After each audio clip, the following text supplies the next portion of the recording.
Akan datang hari mulut dikunci, kata tak ada lagi. Akan tiba masa. Allah Subhanahu wa Ta'ala. Alhamdulillah, barusan kita sedang membaca ayat suci Al-Quran surat Al-Baqarah ayat 285 hingga 286. Mudah-mudahan apa yang kita baca ayat tersebut menjadi maghfirah buat kita serta menjadi syafaat buat kita setelah kita kembali di hadapan Allah Subhanahu wa Ta'ala. Untuk pagi hari ini kebetulan kemarin saya dapat PA dari Bapak Kepala Sekolah untuk memberikan kultum ya, kuliah 7 menit, mudah-mudahan tepat waktu 7 menit. Pada pagi hari ini saya akan membahas salah satu hadis berkaitan dengan masalah amal perbuatan yang dapat mendekatkan diri kepada surga Allah dan menjauhkan dari api neraka. Terlebih dahulu di sini saya bukan untuk memberikan apa istilahnya mengajari ya, tetapi dalam arti yang mungkin saya akan membacakan yang saya temukan, yang saya kaji dari berbagai macam kitab yang saya telah. Tapi mudah-mudahan apa yang akan saya sampaikan itu jadi ilmu atau ilman nafi'an khususnya buat saya dan juga umumnya buat Bapak Ibu yang mendengarkannya. Oke, baiklah, di dalam kitab Sahih Muslim ya, ada sebuah hadis. Hadis ini dicantumkan dalam kitab adab ya, di dalam bab Fadlu Silaturahim, dan juga hadis ini terdapat di dalam kitab Sahih Bukhari, terdapat dalam kitab Al-Quran dan bab Bayanil Limanil Ladzi yudkhalu bihil jannah. Nah, redaksi hadis ini berbeda-beda, tetapi saya mengutip atau mengambil salah satu hadis yang kebetulan hadis ini dicantumkan dalam kitab Adabul Mufrad. Nah, hadis ini langsung saya bacakan. An Abi Ayyub Al-Ansari, dari Abu Ayyub Al-Ansari, anna a'rabiyan arada lin nabiyyi sallallahu alaihi wasallam fi masirihi, bahwa seorang Arab Badui menemui Nabi Shallallahu Alaihi Wasallam di masirihi ketika beliau dalam perjalanan. Pakola, maka orang Arab Badui tersebut menemui Rasulullah dan bertanya, akhbirni ma yuqarribuni minal jannah wa yubaiduni minan nar. Orang Arab Badui tersebut bertanya kepada Rasulullah, ya Rasulullah, akhbirni, beritahukanlah kepada kami, ma yuqarribuni minal jannah, amal apa yang dapat mendekatkan diri ke surga Allah, wa yubaiduni minan nar, dan amal apa saja yang dapat menjauhkan dari siksa api neraka. Qala, maka Rasulullah menjawab. Yang pertama, Rasulullah memberitahukan kepada orang Arab Badui tersebut, ta'budullaha wa la tusyriku bihi syai'an. Ta'budullaha, beribadahlah kepada Allah, wa la tusyriku bihi syai'an, dan jangan mempersekutukan Allah dengan sesuatu apapun. Nah, kita melaksanakan ibadah harus betul-betul lillahi ta'ala, karena Allah Subhanahu wa ta'ala. Wala tusyriku bihi syai'an, jangan sampai ibadah yang kita laksanakan ternyata ibadah itu menjadi ibadah kemusyrikan kepada Allah Subhanahu wa ta'ala. Ada ibadah yang memang bukan didasari lillahi ta'ala, tetapi ibadah itu dilakukan sesuai dengan apa yang dia harapkan. Pengharapan dari siapa? Selain dari Allah Subhanahu wa ta'ala. Nah, itu termasuk kepada syirik. Nah, kalimat tusyriku, Imam Ar-Raghib Al-Asfahani memberikan penjelasan di dalam kitabnya Mufradat Al-Fadil Quran berkaitan dengan ayat yang dibahas, yaitu ayat dalam Quran surat An-Nisa ayat 116 yang berbunyi A'udzubillahi minasyaitonirrajim. Innallaha la yusriku bihi syai'an. Sesungguhnya Allah tidak akan mengampuni dosa syirik.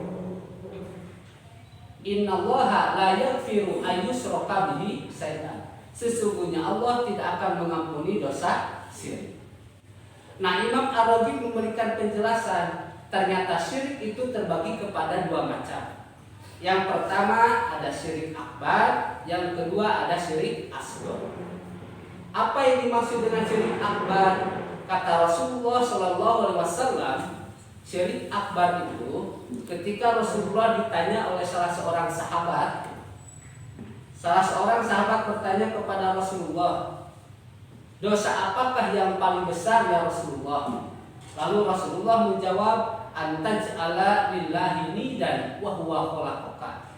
Engkau menjadikan tandingan, engkau menjadikan bandingan kepada Allah Subhanahu wa taala wa huwa khalaqaka, padahal dialah yang telah menciptakanmu.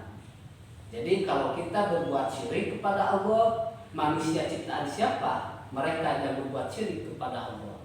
Sedangkan Allah yang menciptakan manusia, maka manusia wajib beribadah hanya kepada Allah. Apabila perbuatan syirik dilakukan, maka yang akan dekat bukan ke surga, malah kepada neraka. Tapi kalau perbuatan syirik dijauhkan, tidak dilakukan, kita beribadah kepada Allah, maka ibadah yang kita lakukan akan mampu mendekatkan diri kepada surga Allah Subhanahu wa taala. Syirik kecil Rasulullah SAW menjelaskan, aku mengkhawatirkan umatku. Apa yang dikhawatirkan? Yaitu ketika umatku nanti memiliki karakter aria, kesombongan. Nah, sifat ariahu kemarin sudah dibahas oleh Ustaz Utang, ya, dan juga oleh Pak Didin, bahkan kemarin dibahas berkaitan dengan ibadah. Jangan sampai ibadah yang kita lakukan tetapi di dalam jiwanya, di dalam prakteknya ada sifat kesombongan, ingin dinilai oleh orang lain. Yang kedua, amal yang dapat mendekatkan diri kepada surga Allah dan menjauhkan dari api neraka. Kata Rasulullah SAW, wa tuqimus sholata, dan dirikanlah sholat. Sholat hukumnya apa, Bu? Wajib. Nah, itu sholat maktubah, ya, sholat 5 waktu, zuhur, asar, maghrib, isya, subuh. Itu wajib dilaksanakan. Nah, kalimat tuqimu di dalam kitab Adabul Mufrad bukan hanya sebatas mendirikan saja. Kita mengangkat tangan takbiratul ihram sampai selesai kita salam, assalamualaikum, assalamualaikum. Bukan hanya sebatas berdiri saja, tetapi kalimat tuqimu dijelaskan di dalam kitab Adabul Mufrad, yaitu harus dilaksanakan secara khudu dan khusyuk. Ari khudu teh naon? Tunduk rendah diri kepada Allah Subhanahu wa taala. Begitu juga khusyuk, tumanina dalam melaksanakan ibadah sholat. Yang ketiga, amal yang akan mendekatkan diri kepada surga Allah, yaitu wa tu'tiyaz zakat, dan tunaikanlah zakat. Zakat apa hukumnya? Wajib. Bahkan zakat termasuk kepada rukun Islam yang ketiga. 1 syahadat, 2 sholat, 3 zakat. Makanya zakat ini seringkali di dalam Al-Quran berbarengan dengan sholat. Contoh dalam Quran surat Al-Baqarah, aqimus sholat wa atuz zakat. Dirikanlah sholat dan tunaikan zakat. Orang yang tidak melaksanakan atau mengeluarkan zakat, maka dia siap-siap. Amal yang tidak mengeluarkan zakat dapat mendekatkan diri kepada neraka yang Allah sediakan. Zakat apa saja yang harus kita keluarkan? Ada zakat jual beli, ada zakat emas, ya, zakat peternak, berkebun, dan zakat biji-bijian dan yang lainnya itu wajib dikeluarkan sesuai dengan kadar yang telah ditentukan oleh Allah dan Rasulullah Shallallahu Alaihi Wasallam. Serta yang terakhir, amal yang dapat mendekatkan kepada surga Allah yaitu watasilur rahimah dan menyambungkan tali silaturahim. Maksud menyambungkan tali silaturahim bukan hanya sebatas kepada teman saja, bukan hanya sebatas kepada kerabat saja, kita menengok orang yang sakit saja, tetapi banyak menyambungkan silaturahim itu diantaranya. Ketika kita melihat di suatu jalan ada paku. Nah, paku di jalan tersebut kita memiliki pikiran kalau seandainya itu terinjak oleh kaki manusia maka akan celaka. Kalau seandainya paku tersebut terinjak oleh sebuah kendaraan baik mobil maupun motor, maka mobil dan motor tersebut banyak akan mengalami hal-hal yang tidak diinginkan. Lalu kita mengambilnya paku tersebut dan dibuang ke tempat yang aman sehingga selamat orang yang lewat di jalan tersebut, maka itu termasuk kepada aspek watasilur rahimah, menyambungkan silaturahim.